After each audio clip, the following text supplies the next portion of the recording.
ជំរាបសួរបងប្អូនជួបគ្នាមកកាន់ Site ម្ដងទៀតហើយចំពោះវីដេអូនេះគឺខ្ញុំនឹងបង្ហាញពី recap នៃ position ដែលខ្ញុំបានចូលកាលពី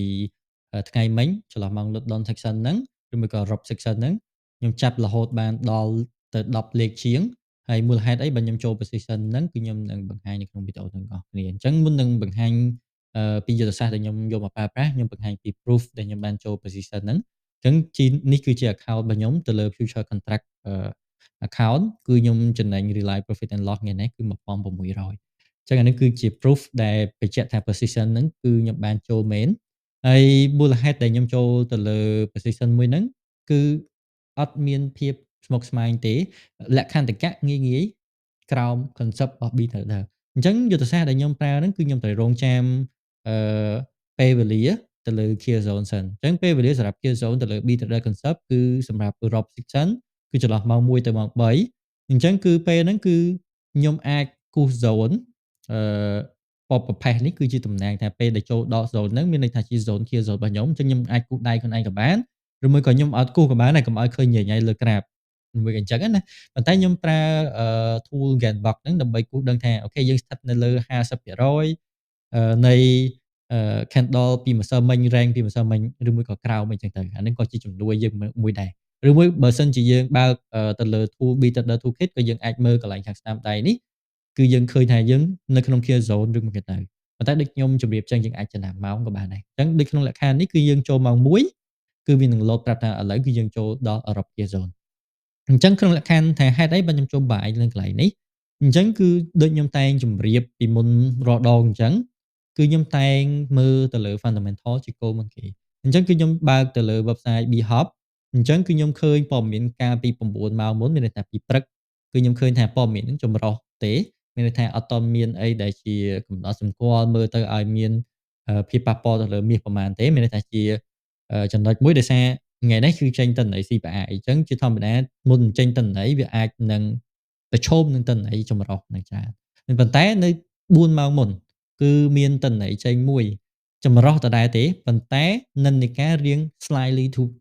bullish មានន័យថារៀងលំអៀងទៅ bullish បន្តិចអញ្ចឹងបានជាហេតុដែលខ្ញុំបាន idea អូខេខ្ញុំអាច focus ទៅលើអឺ buy side ព្រោះដោយសារក្នុងលក្ខខណ្ឌអមជាមួយនឹង technical អញ្ចឹងបើយើងងាកមកមើល technical ខ្ញុំបានកត្តាខ្លះទី1គឺខ្ញុំឃើញ uptrend ទី2គឺខ្ញុំឃើញថាផ្សារបានឡើងផុត50%នៃ range កាលពីម្សិលមិញហើយជាក់ស្ដែងគឺខ្ញុំបានឃើញ volume data footprint ដែលជា block នៃ zone នេះគឺមាន seller និង buyer នៅកន្លែង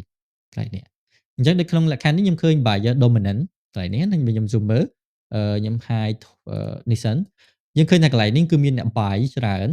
រហូតទៅដល់38%ប៉ុន្តែហេតុអីបញ្ចុះព្រោះដោយសារផ្សារ manipulate អ្នកដែលព្យាយាម buy នៅកន្លែងនេះអញ្ចឹងកន្លែង zone buy បន្ទាប់គឺនៅកន្លែងនេះអញ្ចឹងដើម្បីដឹងថា time frame ណាល្អសម្រាប់មើល liquidity ទាំងអស់ហ្នឹង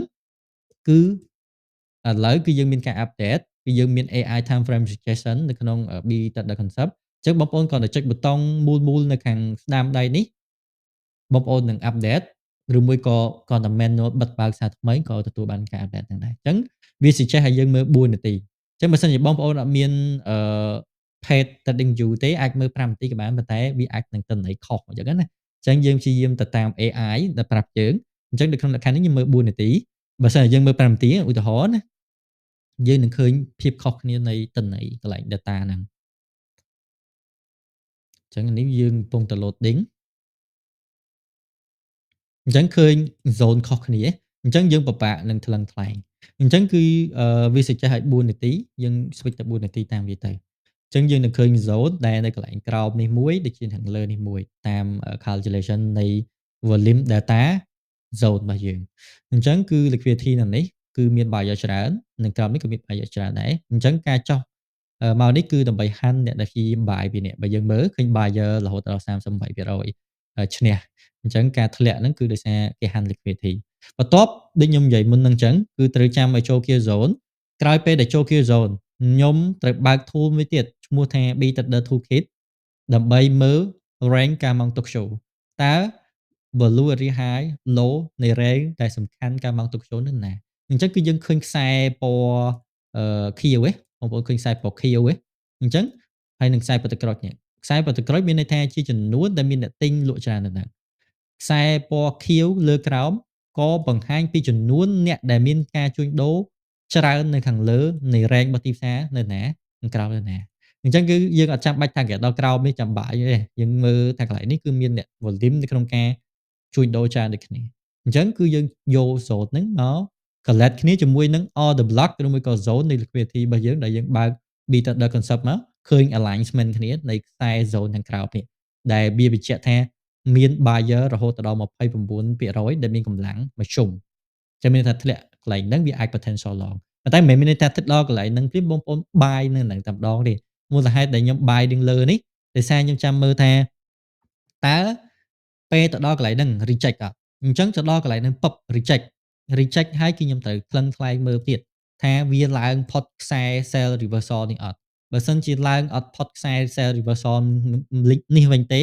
មានន័យថាការធ្លាក់មកហ្នឹងគឺ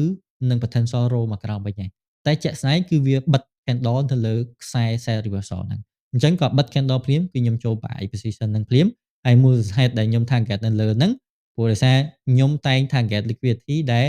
នៅបន្ទាប់អញ្ចឹង target trade នេះគាត់ជាបានហើយប៉ុន្តែហេតុអីបើខ្ញុំ target លើហ្នឹងព្រោះដោយសារខ្ញុំឃើញមាន buyer នៅនេះច្រើនអញ្ចឹងជាធម្មតាឃើញ buyer នៅនឹងច្រើនវាអត់ដែលធ្លាក់មកវិញទេវាប្រកាសជារុញធ្មល់ទៅបន្ថែមនៅកន្លែង key level ណាមួយអញ្ចឹងពេលហ្នឹងគឺខ្ញុំអត់តន់ដាក់ TP ទេខ្ញុំចាំមើលថាទៅដល់កន្លែងអឺ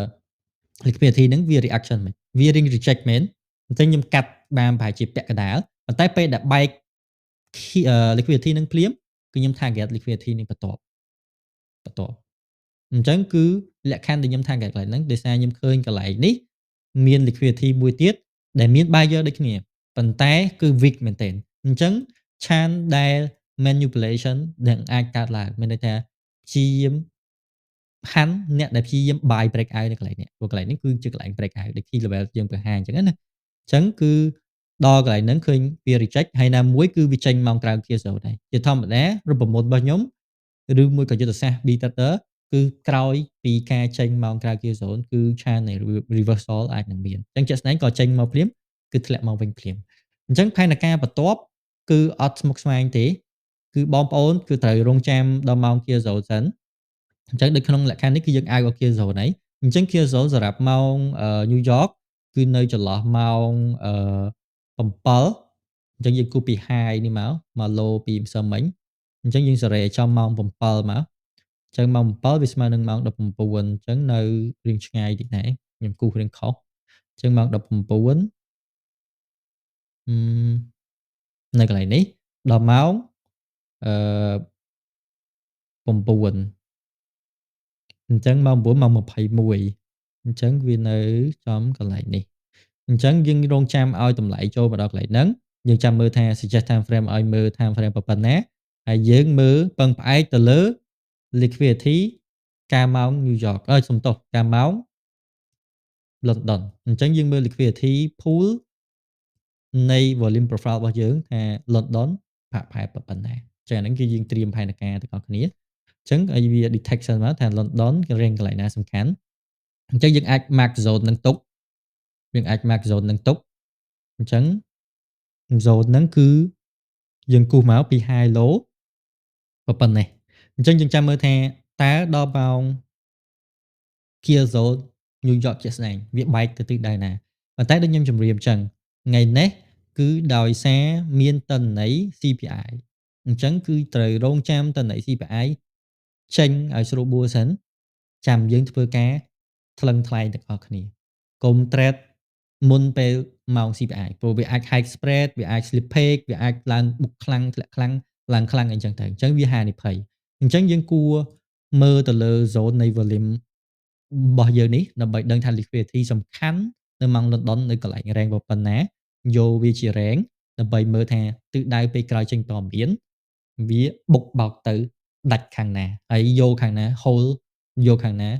ជា support យកខាងណាជា resistance អញ្ចឹងបើសិនជាបុកឡើងមានន័យថាយកអានេះជា support យើងអាច potential looking for buy ប៉ុន្តែបើសិនជាបុកធ្លាក់យកអានេះជា resistance វិញយើងអាច potential roll sell អញ្ចឹងគឺមានតែចាំម៉ោងព័ត៌មានទាំងអស់គ្នាគឺយើងអាចដឹងថ្លឹងថ្លែងមុនបានទេអញ្ចឹងមានតែយកតន័យជាក់ស្ដែង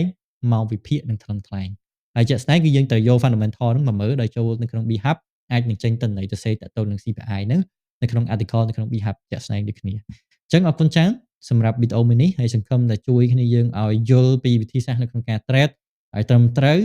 ឲ្យត្រូវនឹងម៉ោងជា zone ច្បាស់លាស់ឲ្យមានស្តង់ដារនៅក្នុងការមើលផ្សារច្បាស់លាស់ដោយពឹងផ្អែកទៅលើ tool ឬមួយក៏ការគិត critical thinking ឲ្យច្បាស់លាស់និង risk management ត្រឹមត្រូវអញ្ចឹងជួបគ្នានៅវីដេអូបន្ទាប់ហើយសង្ឃឹមបងប្អូននឹងជួយចុច like share និង subscribe ទាំងអស់គ្នា